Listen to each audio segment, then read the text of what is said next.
I had a very best friend, Rebecca, and we were always together. And she died in a house fire, and I was there, and I got out, and she didn't. When you lose your best friend and you don't have a relationship with God, like, what's one to do? So I just drank. And I got married, and when I was 6 months pregnant, we got arrested, completely strung out on opiates. They did a hair follicle test, and I lost complete custody of her. And my cousin David went through Overcomers. He would send me a message like once a week. I love you, when you're ready, just let me know. So he went, and he had 65, 70 men, however many were there, get down on their hands and knees and just pour out their heart for me.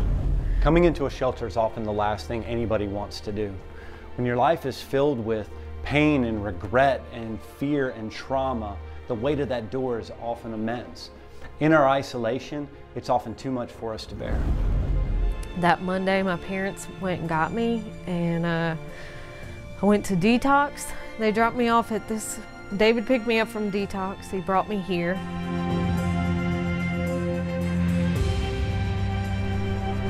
Kirby, like many of our guests, needed help. She needed someone to help her make a decision to come into the light and out from the dark. Certainly she needed food and shelter with compassion, but we all know that she needed something more. She needed Jesus. Isn't the power of prayer amazing? The fact that David's prayer and the prayer of the Overcomers are now part of Kirby's story. What a lesson to all the men here in the Overcomer Center, as well as to all of us, that God hears our cries that we elicit on each other's behalf.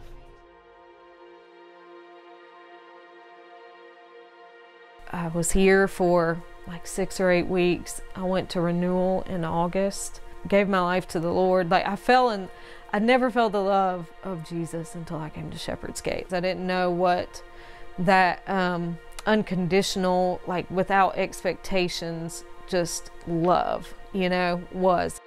My life has just not been the same. Like I don't look the same. I'm a new creation in Christ, you know. 1 Peter 2:9, you know, you're a royal priesthood, a city set up on a hilltop. That's one of my favorites too, because it also talks about pulling you out of the darkness into His marvelous light. And He definitely pulled me out of midnight into His very marvelous light when I just surrendered everything and just that complete and utter dependence on Him.